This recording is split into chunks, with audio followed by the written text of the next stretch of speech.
Okay, thank you for coming in. I'm Harjot, and I'm a CEO of Creative Bits AI, and with me are Louie and Garrett. We'll go into the introductions, but basically, let's start with what is GAIN.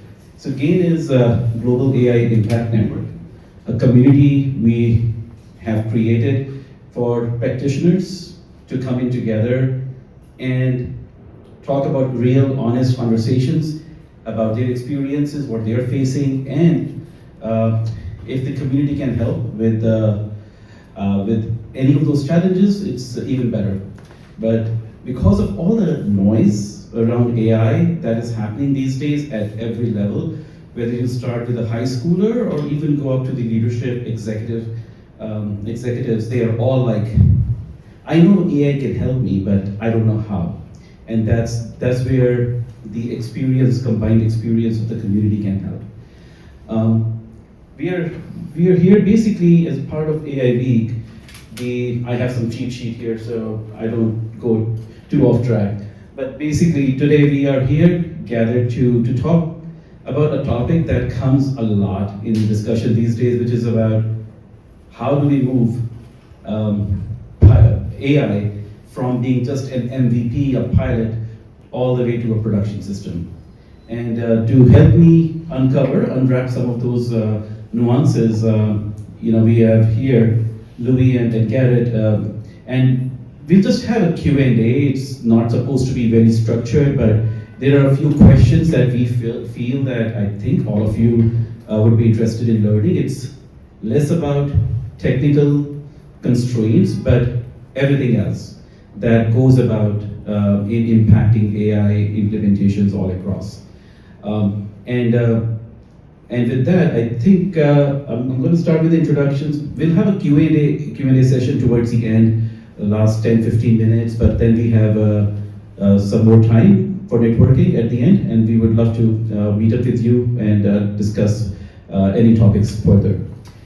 The idea is that at the end of this is not going to be like a conclusive conversation. This is more about understanding the conversations that we should have, the conversations that we should start with people that we work on how to have AI help organizations operate on a daily basis.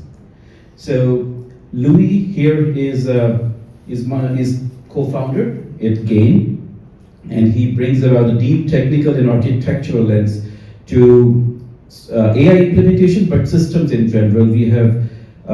I've seen him in conversations, in difficult conversations with all different categories of people, and when architectural decisions get hard, he literally shines. So pleasure to have you, Louie, here, and I'm sure I missed a few nuances about your experience. Please, why don't you go ahead and we learn more about you. Sure. So I've worked at Guggenheim Partners for 23 years. Is it on? Is that better? Can I use this? Just click it. You want to switch? I left The batteries? batteries in. So I've worked at Guggenheim Partners for 23 years. I'm Italian, so I talk with my hands, so this is going to be really helpful. Harjot and I started working together about 7 years ago. Built out applications that span from data insights to front-end, back-end workflows and pipelines. What I recognized immediately with AI just a couple of years ago was, and what Harjot said about the noise, it's very quick to get stuff up and make it look good. Very quick. And with that comes tremendous opportunity to understand what you want to do, but then it can also flood the market and flood conversations. So I'm looking at it from what are the 30 plus years of questions I've had that I can now solve. And that goes from a data governance standpoint, it goes from an infrastructure and engineering standpoint, scaling out the cloud, all the way to, and we were talking earlier, the requirement that a lot of management and senior executives had about the data wasn't a dashboard. It wasn't a pivot table. It wasn't some drill thing. It was a question. That was their requirement. They just didn't know what the question was on any given day. So I saw the opportunities to leverage AI to strengthen the infrastructure when it comes to data, when it comes to cloud. It was, yeah, finally. Don't be involved here. So right now I am a consultant at Guggenheim and trying to start something on my own, which everybody wants to do when they work for the same company for 25 years. But this is the time I think I would really want to give it a shot. So I look forward to the conversation here. I look forward to meeting each of you, and any questions you have, I'll do my best to answer. Okay? Yeah. Go ahead, Garrett. Hi everyone, Garrett Wang, CEO, co-founder of Cerbrec. We are really an AI agent platform. Started about 3 years ago with technical collaboration with Stanford Research Institute, SRI. It was really a very technical platform, and over time we've done a lot of custom development for sports teams, sports franchises, pharma companies, healthcare, hospitals, as well as manufacturing companies. Now we're more focused on data centers deployments. Happy to share more today with everyone. Yeah. Thank you both of you. And I've worked with Louie before, and I've been in conversations with Garrett in the past. He is an accomplished player in the AI industry. Every time I meet with him, I always learn something from him. Today I learned that he's into data center operations as well. Thank you. Thank you both of you, and I'm hoping that we'll get to the real conversations now. One thing that I believe everyone is wondering about, and I think that is an interest of everyone present here, is when we talk about pilot, and when we talk about production, people understand for a regular system, non-AI systems, what they really mean. But in terms of AI, there's so many different flavors of AI. Like, is it an AI governance platform around ChatGPT? Is it machine learning training? Or is it just using a third-party system? There are so many aspects, right, about AI, and a lot of executives, at least in small to medium business spaces, that's where I mostly deal with, they think using Claude is AI implementation. So to start with, Louie, I wanted to ask you, in your experience, what does production really mean when we talk about AI? Well, it literally can be all of those things. It's whatever you need to leverage AI to either reduce your risk, increase your revenue, improve your efficiency, improve your compliance. Some firms can implement Claude and ChatGPT and they'll do better than they did yesterday. How do you make that production? Is around governance, is around learning capabilities, is around identifying reuse. Some firms will build out their own LLMs, so much deeper in their capabilities and their efforts. And then some firms will find the middle ground, Bedrock,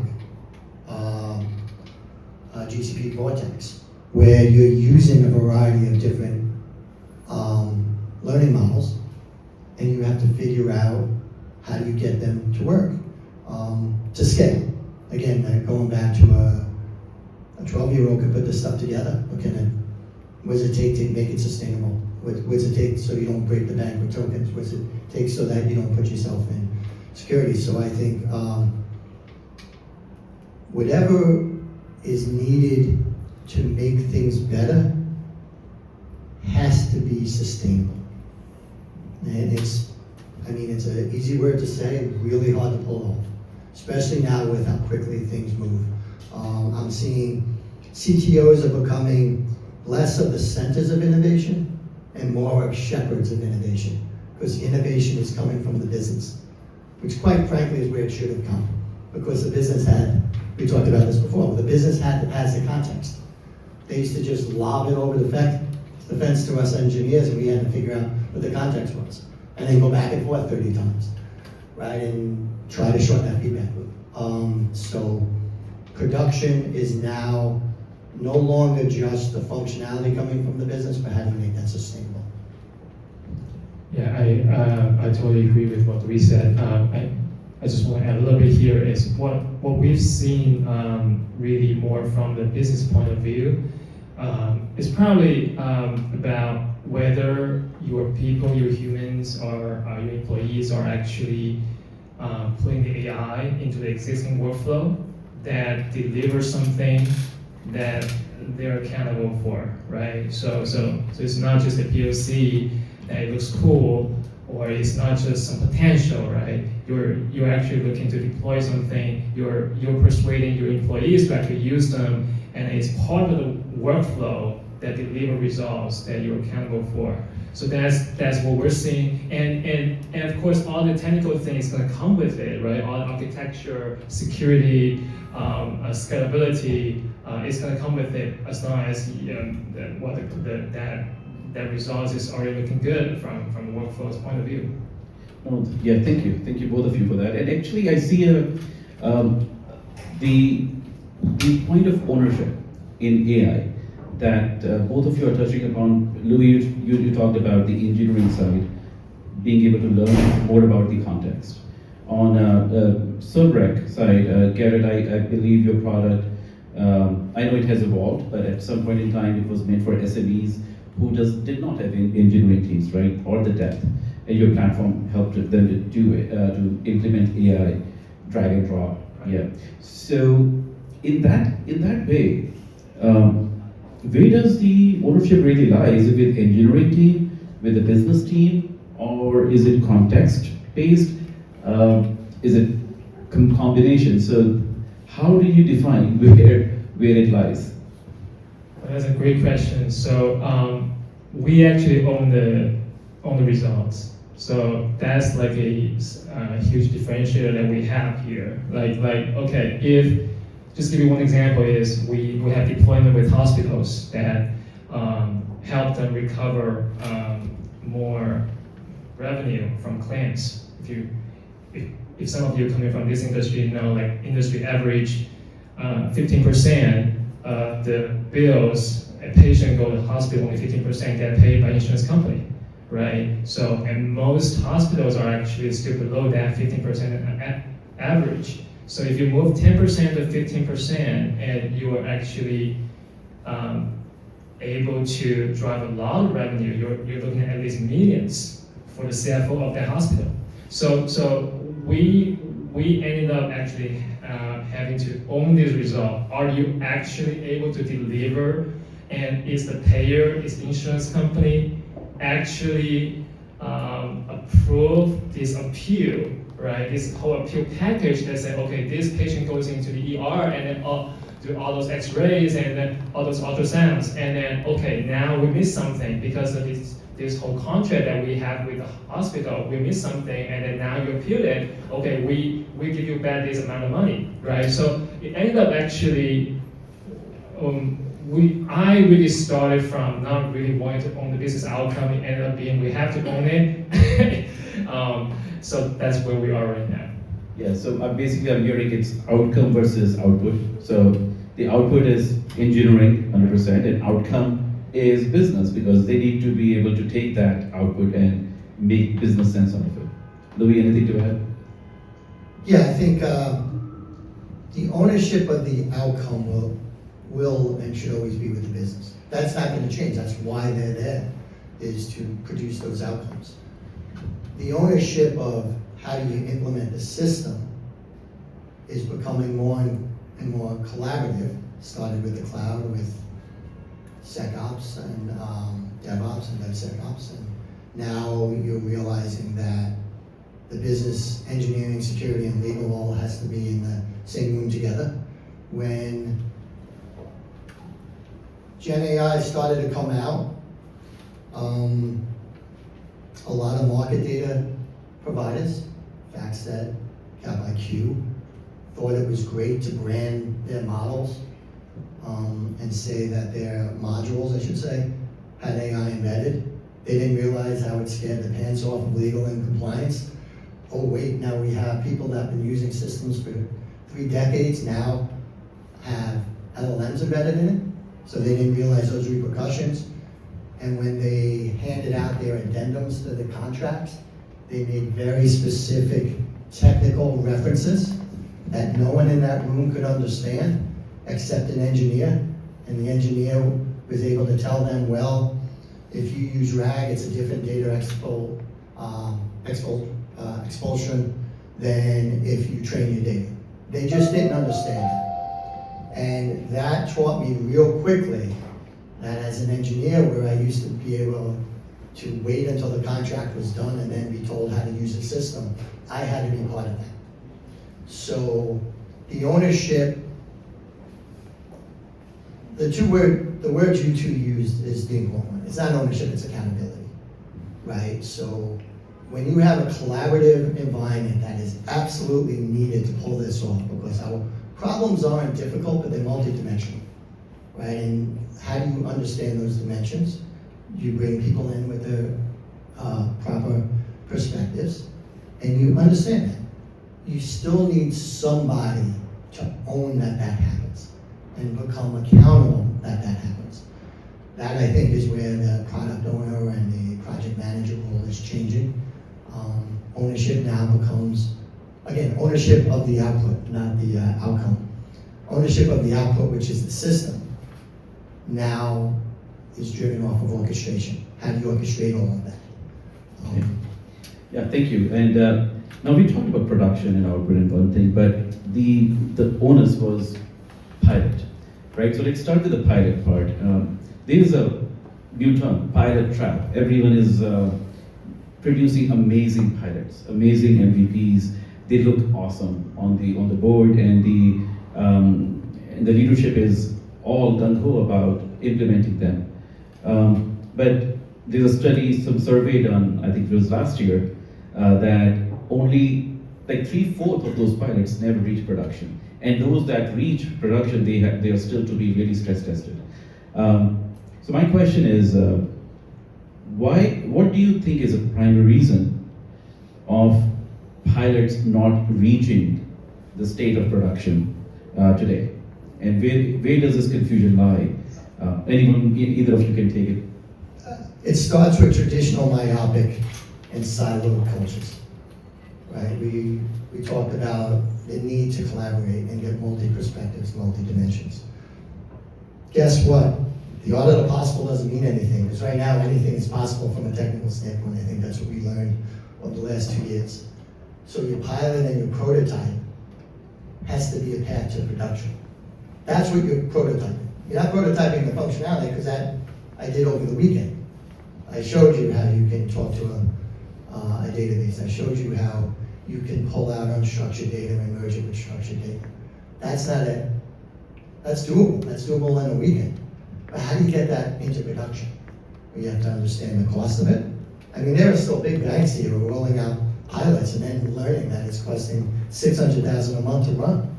These are big banks. These are mature systems and processes, and they don't understand that you need to understand compliance, legal, FinOps. And guess what? You can use AI to understand those things. So there's really no excuse to build that up front. We finally have tools that allow us to build in a multi-dimensional way like we've never had. And if you think about that, you're actually prototyping your path to production. I think that's where you'll find success. Yeah. So basically, the indication is that when you're using AI to pilot something, you can use AI to also do the analysis on top of it and help it go into production. Though, what I want to ask Garrett now you is, from architectural standpoint, what do you think people get wrong in AI world? That leads to initially business believing that yes, it's going to be a great system, but it never reaches production. So what does the technical team, the architectural team need to do better? so I probably look at this thing from a holistic view here, which is that, let me put it this way. So you have to have everything right in order to have a successful transition from pilot to production. So anything wrong is gonna fail.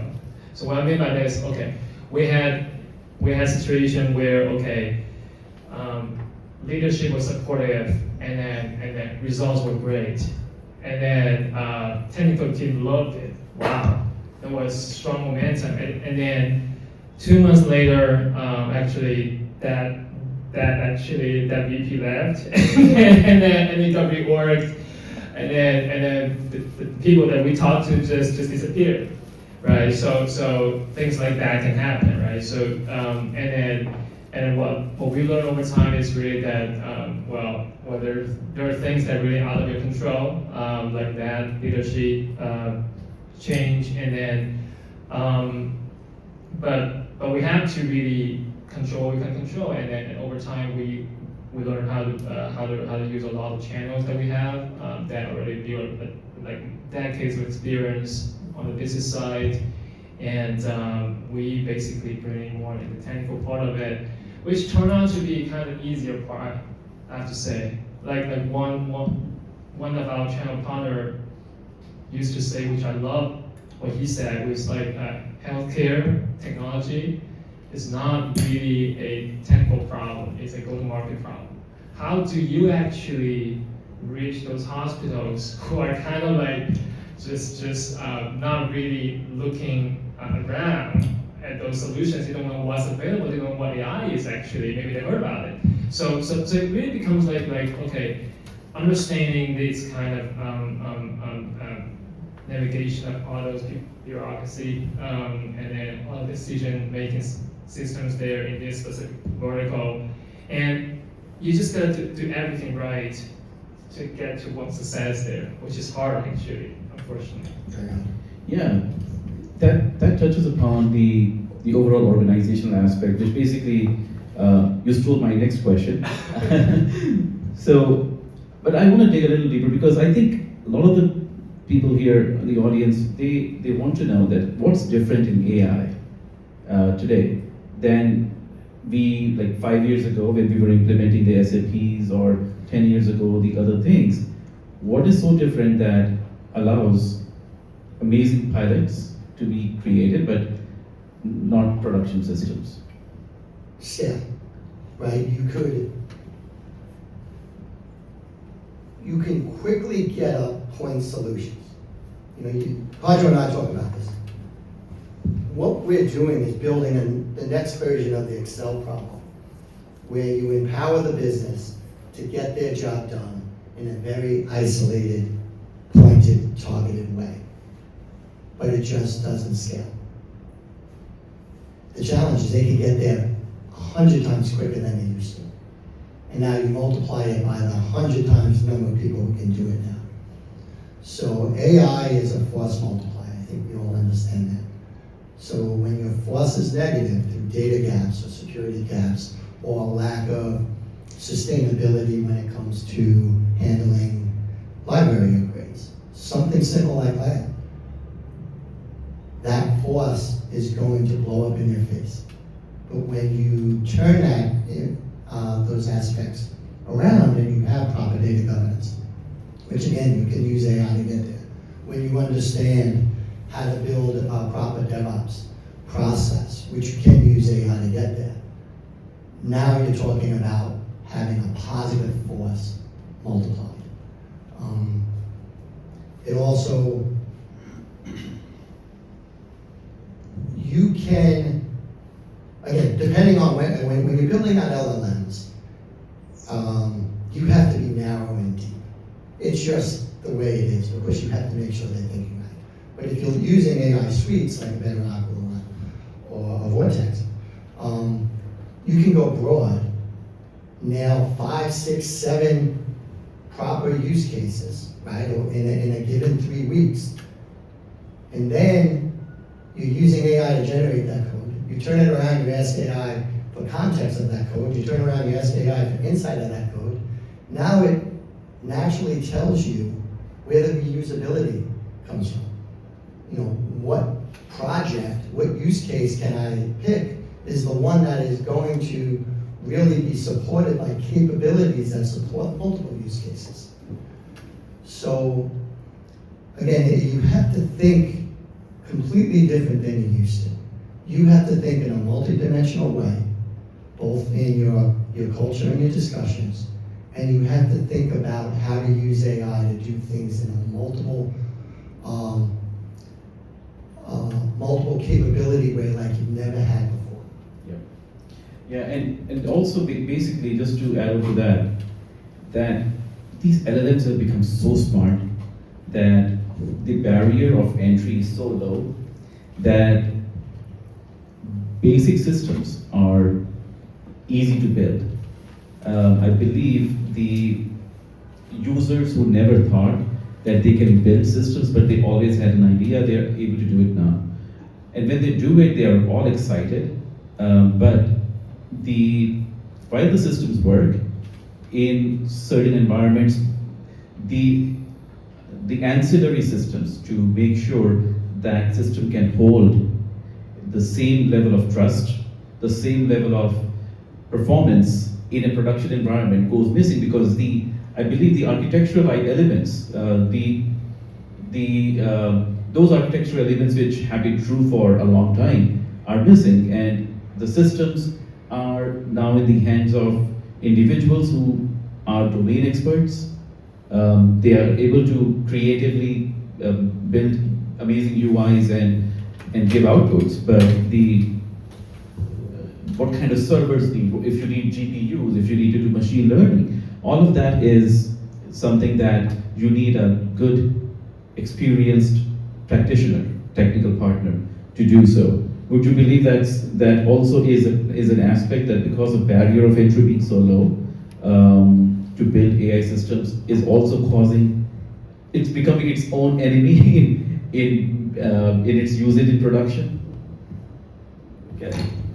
Yeah, I agree. So I think that's actually the result of like the current AI system is much more knowledgeable, right? So and then that makes like what used to be only something a machine learning engineer can do, now every subject matter expert can do it, right? And then what's more is that okay, once the AI can write code, and then it can write UI for you, it can write those some of the basic backend for you. Yeah, so that's what we see. That's quite different in this wave here. And I was going to say, it actually started with the cloud about 10 years ago. We had engineers who saw VMs, networks, and subnets. We just drag and drop them, right? They just drag it and drop it. Why do I need system engineers? Why do I need network engineers? Why do I need security engineers? Well, guess what? There's still 50 years of principles behind those things. So we were the precursor as engineers thinking that we could build infrastructure without having those principles. Now you're seeing the users do the same thing. Yeah, the difference is the users should be and should have always been very involved in understanding systems. They just happened to have a day job and it was very hard, and they didn't have the tools to allow them to communicate what it is they want. And that's really one of the benefits of Claude, ChatGPT, and LLM. Shorten the feedback loop of explaining what the problem is. Perfect. Now let's, since we talked about the cloud comparison, and I remember the time when Terraform came into practice, everyone was like, I can build my own systems now. I don't need the infrastructural engineers. I can just script it and the servers will get created. So my question now is, Garrett, geared towards you. When you meet a new client and they give you their problem to solve, the age-old build versus buy decision always comes, right? Build, buy, now configuration, if you want to use third-party systems, that comes up. And what kind of guidance do you provide to your clients to help them decide which way to go? Is there like a rule book that they can follow? or it's very, very nuanced? Is it some kind of specialization? I would love to know how, without revealing your trade secrets, No. yeah, how do you, work on that part? Yeah, that's a great question. So for the build versus buy, which is always existing in the tech industry, so well, instead of like a playbook or guidance to the customer, we'll kind of like give ourselves playbook and guidance actually how to avoid those situations, which is that we avoid getting to the core IP trajectory with our customers, right? So we have customers that really love the platform, and then they're like, hey, can you just be team of our company to be our product? No, sorry, we don't do that, because the next question is going to become, can we acquire you guys? We have just so many these kind of conversations, like customers love us so much and they want to acquire us. Sorry to say that, but really that's a lesson I learned. That if you're not really prepared to be acquired, you probably want to think more about like not getting to the core IP, more strategic product IP of your customer that can just help alleviate this kind of thinking, wishful thinking. Well, some of them wishful, some of them not actually. Yeah. So to actually own you, actually, I would say. And then we so far though I think it's still in the early stage of this whole AI wave right now. In a way, what I mean by that is really when your customer loves you so much, and then they still kind of hard to find alternatives, which is kind of okay. I more want to buy you guys, more like want to acquire you guys versus what's this? Okay, I can find maybe another team to build a similar thing, which it's not yet what we're seeing. And they can own that thing, exactly. On their own, But I'm sure actually over the next 3 to 5 years, probably more companies being able to build those systems, build those AI systems, more proprietary systems. There will be more of this question coming up, I think. I like to call it build by stitch. And that stitching that you have to put in place to connect to build and buy has to be extremely elastic. Right? And fortunately, again, through AI, you can build it very quickly. What you're going to start to see is that these vendors are building stuff quickly. So there is no longer that fear of a long roadmap. Oh, it's on our roadmap, we'll talk about it 3 quarters from now. You're going to see that happen much quicker than it used to. But what you build, buy, and stitch today is going to look completely different than build, buy, and stitch 6 months from now. So that's where the elasticity comes in. So that elastic layer, that stitching layer, is about traditional integrations. It's also about ensuring that your infrastructure is governance, data governance, right? Making sure that's the thing that is very hard to go by. I mean, you can put together a modern data stack with 15 different platforms and then watch how brittle that is. So there's going to be things that you're going to want to own in that and build it yourself. But then there's also now the capability of filling a gap of a vendor that you really like. The vendor may have 9 of the 10 things you want, and now you're able to build that 10th thing very quickly and integrate it very quickly. And then when they do come up with it, 3 months from now, as opposed to 3 quarters from now, you have the ability to evolve. And that's where the elasticity comes. And again, you have to start when you're doing this. Think about how you're going to harness the vast evolution of this now. It's quicker than we've ever experienced, and it used to be fast, right? Moore's Law used to come about 2 years, 7 years. Totally. The aspect of the aspect I think is Yeah, thank you. So the aspect of moving from pilot to production is one thing, but keeping the production system going is another challenge in AI world, especially Murphy's laws exist everywhere. So models that work very well on demo systems fail in production for whatever reason, right?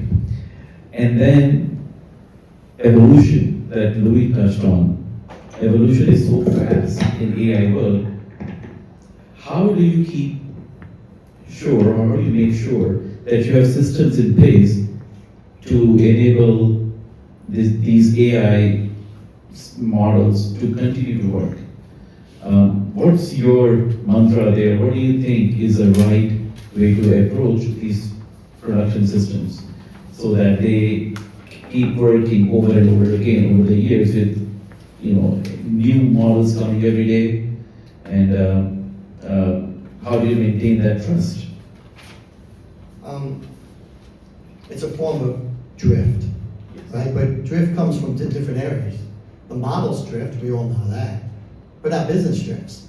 The model could be perfectly fine, but our business changes. So we have to figure out how do we understand when either one of those things happen.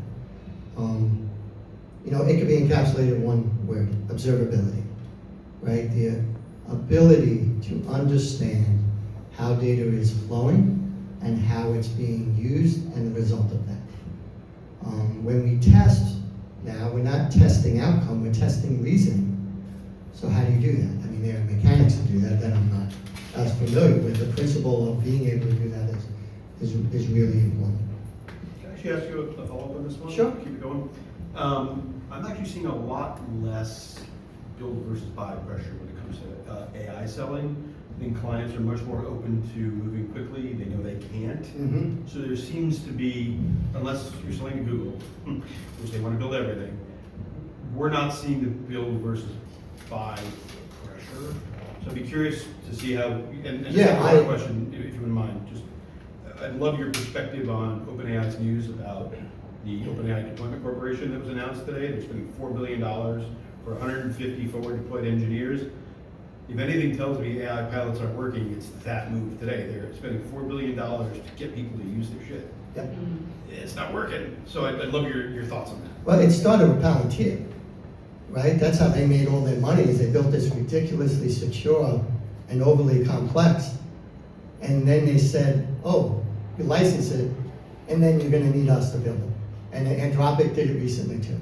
So again, that's why the building aspect, I think, needs to be the stitching, right? Because OpenAI is not going to understand how to govern your data or know where it's coming from.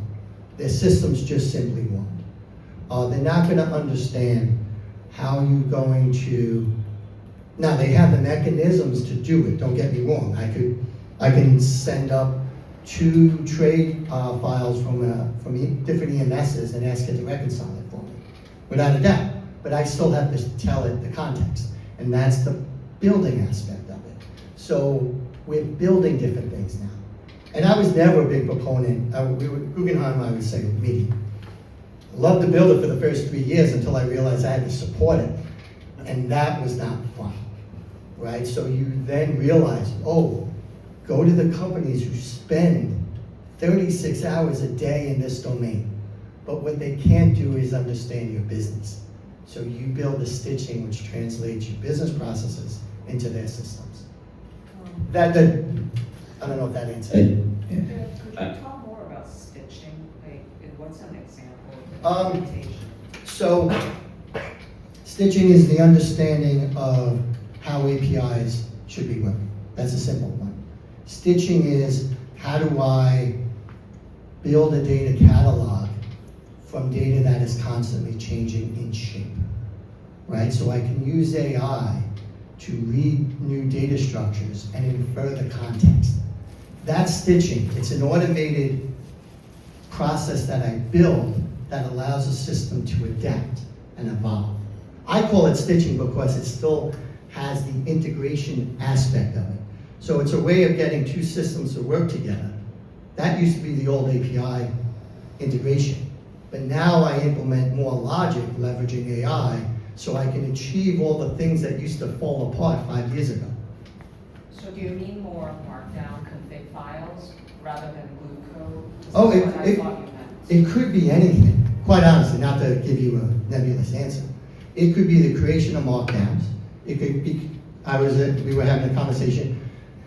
One of the key aspects of business intelligence data analytics was the idea of a semantic model, semantic layer, the ability to translate 300 tables that an engineer with zero business context modeled, right? And translating that into context for the LLMs.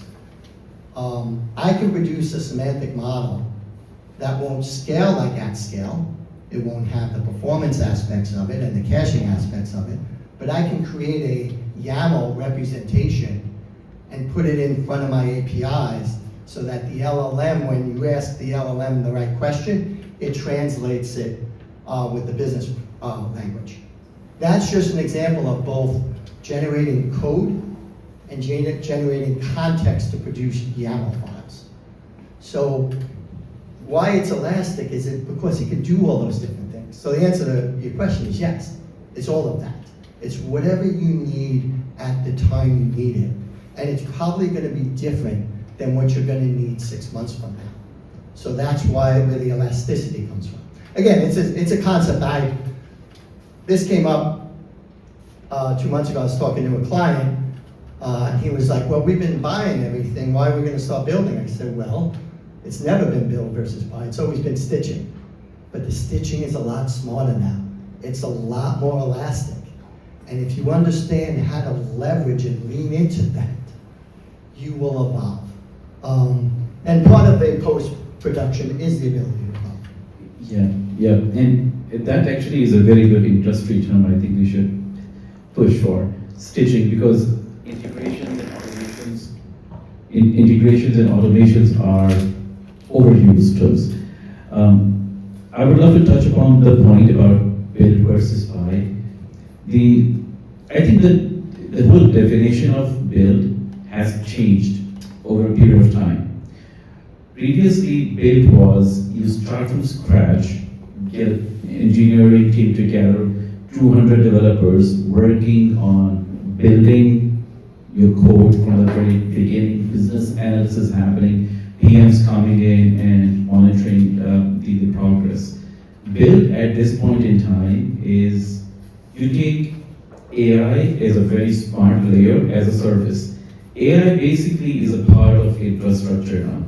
So when you think about it that way, and when you talk about build now, because you have this intelligence layer, the definition of build is no longer that huge teams. It's using AI now to make decisions which were not possible to take by a developer. So that definition, just because of AI's presence, has changed. I don't think there are many companies who want to build Anthropic or Claude or OpenAI anymore. It's like, okay, it's too expensive. Let's just use them. And yeah, they become part of the infrastructure just like any server would be. And moving forward, I think just keeping time check, I think we can have one more question and then we'll open up to the audience. From your real world experience, I would love to know for the audience if you can share a success story and a failure story, and what were the lessons from each one of them.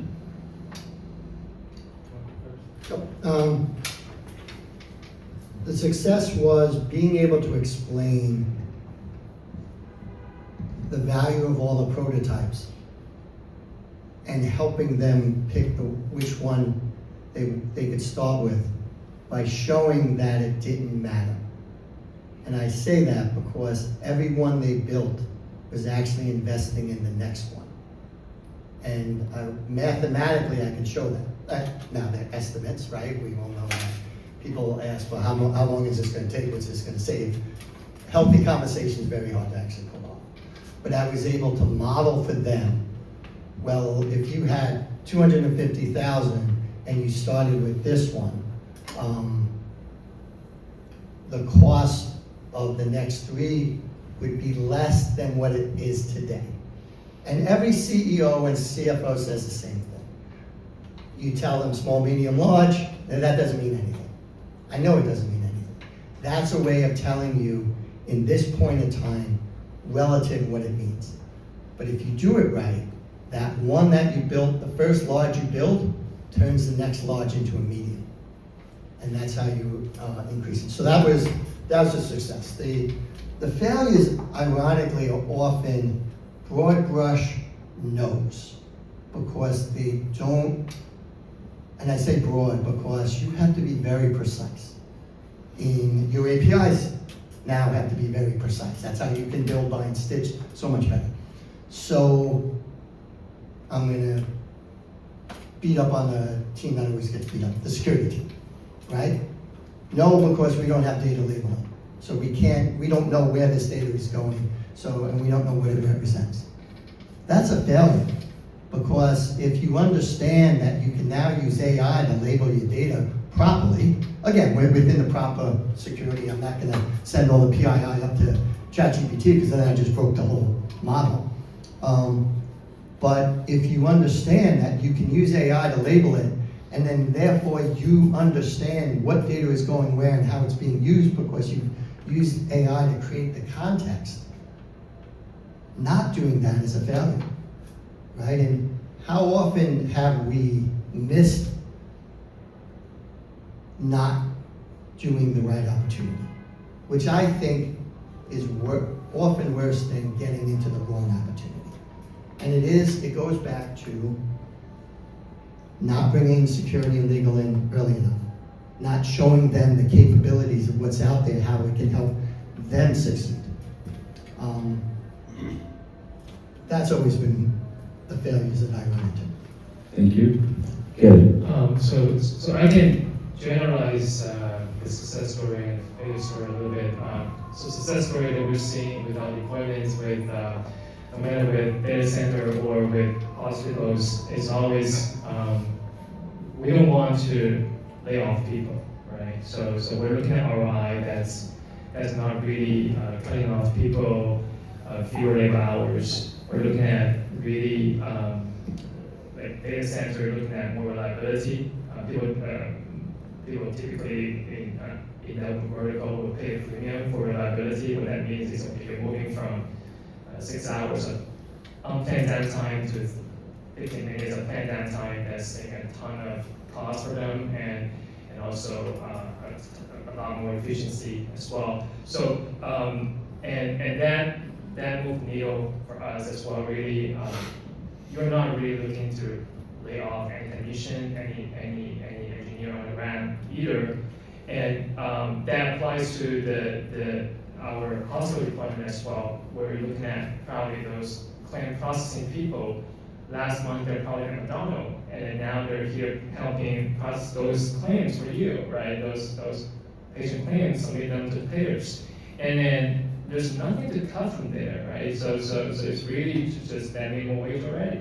So, and the flip side of that is really the failure story is when we engage with some customer and then they want us to build AI agent, deploy AI agents. They are, okay, we already outsource this part, it's very labor intensive, and then we just want to get rid of that and then completely automate it, right? And then look at the bill, oh no, actually that's even more expensive than labors. Yeah, so then it was, okay, yeah, so because that's already minimum salary that you're paying those outsourced people around the world, right? So some of them in Asia, some of them yeah. So and that's the lesson that we learned, which is really well with AI probably either can upskill the existing humans and then make them more efficient, more productive, or you're gonna look at some other ROI that's like for infrastructure, for physical infrastructure, looking at higher reliability, and then or you're looking at like those insurance claims that recover a lot more revenues versus just lay off people. Yeah. Yeah, that's some insight. Yeah, because in the past, I've also seen that when a new technology came, the businesses started thinking about how can I use the technology to reduce my headcount. But I think it has changed because I believe the belief in AI is not as much right now, that businesses want to be sure that at this moment let's make our people more efficient, but at the same time not let them go.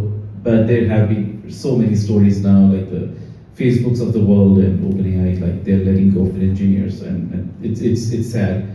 But with that, I think, as I had pointed out at the beginning, the intent is not to solve world hunger here, but it's more about starting conversations from different perspective, figuring out in your real world where, okay, this doesn't like me. In your world, what are you facing in terms of AI implementations going in a direction which, according to you, is not correct? Then, you know, if this discussion helped you or raised more questions, I think we are successful in that way. And I would love to open it up to the audience. Any follow-up questions? By the way, thanks for the build versus buy and the question that you brought about stitching. Because I was going to ask Louie later on, did I get it correctly? But thanks for bringing it up. So, any questions? Okay. I think we were ultra clear in our messaging. Yes, Hector. You know, with the introduction of AI, we're able to do so much more with less. And it's led to a lot of exploration and, wow, I can do all these different tasks. And it feels like the sky's the limit. So for businesses, are you finding that they're using the tools to expand the different things that they can offer? They're expanding to new markets, or are they digging into their core competencies and just maybe peeling back what they do, like their secret sauce, and making that single thing more efficient? So it's a question of, are you seeing breadth versus depth enhancements with what you got? That's a great question, if I may take the starting discussion. Because it's so fresh in my mind, just today I was having this conversation, I think we talked about it, Hector, is that in the past, whenever businesses needed a system, they would walk to their IT guys or someone they trust, ask them that, how do I do this? They'd be like, hey, you use this system. And they would have no other choice but to buy the system. And at the end of the day, they'll have like a vendor overload. I don't even need this. I think I'm loud enough. Yeah. So vendor proliferation, tools proliferation was a problem they're having. And they can easily count up to 40 people or 40 tools in their organizations. In case of Guggenheim, is even much larger, I think in the hundreds. So what AI has allowed them to do is figure out which ones are the high, at least low impact areas, which they can easily do away with by replacing it with their own vibe coding system, like an internal portal. Maybe they did not need all the information going into 5 different systems, but instead of that, just make one system. So that has been a boon, a real help for the businesses. At the same time though, the warning message for businesses is that ensure that whatever you're building upon has strong foundation. Do not leave out the regular architectural aspects, because that's what I'm also seeing again in the industry. Maybe you guys are going to agree that they'll be one day very interested in talking to you, and 3 weeks later they'll be like, hey, no, we figured out a way, we'll do it on our own. And I've seen these conversations happening, and I've experienced them myself. And I'm like, all right, I give them time.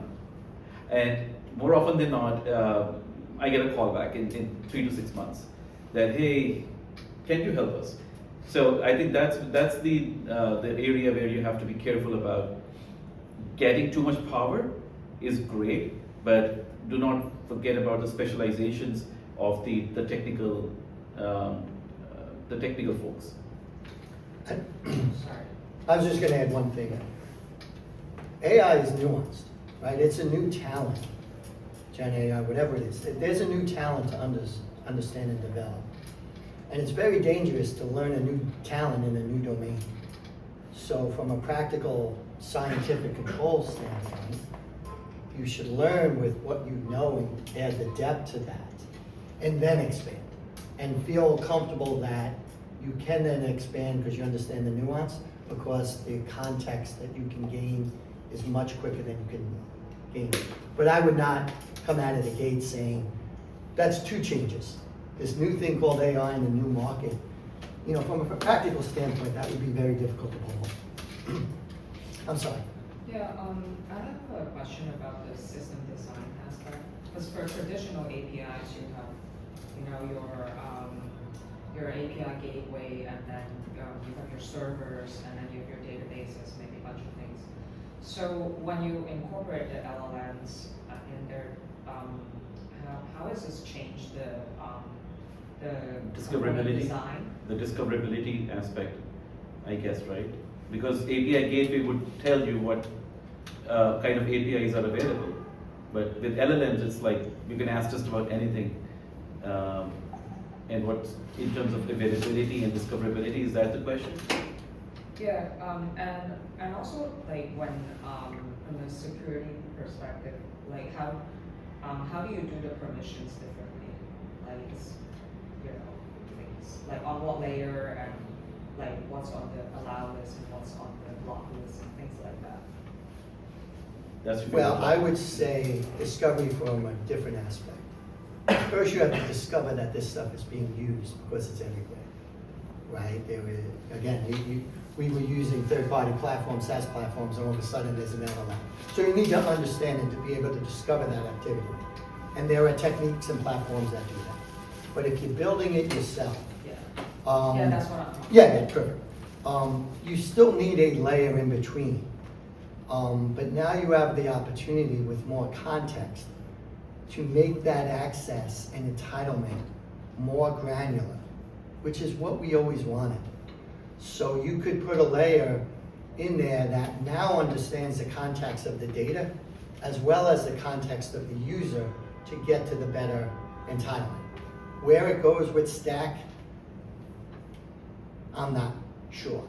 Like, I'm not at that level of engineering, but I understand the principle that if you have the context on both what you're looking for and who's looking for it, you now have much better opportunities than you had in the past. The other thing is, if you're worried about training and RBAC, there are techniques where you use RAG and you put the RBAC on a layer after it comes out to test if the person should be able to see the outcome, right? Because as in investment banking, there's material non-public information that can't be shared across bankers, right? So I still need to be able to do that, but now with an LLM, I can derive MMPI like I never could before. But if you put a layer between that now contextualizes that this person just asked about a company that is on our watch list, and therefore he or she shouldn't be able to see it, you can now, because you have that context, you can redact that and show them answers to the question they had that wasn't going to cause a compliance issue. Again, where that happens is really going to come down to performance and maintenance. How easy is that to sustain? It's not an easy answer. It's really involved. Depends a lot on your solution. One thing that I've seen some enterprises do is that they started to use infrastructure components or system components like Bedrock, which have their own instance of where you can roll out your own instance of LLMs. Mm-hmm. So everything goes into the LLMs through Bedrock or the Vertex and all that. That's a layer that Louie is talking about, where now you have a point of entry and a point of exit. As long as you know that, you can put some controls on top of it. There are concepts now called AI gateways, which understand what LLMs are using and are able to interpret what the prompt is expected to be doing.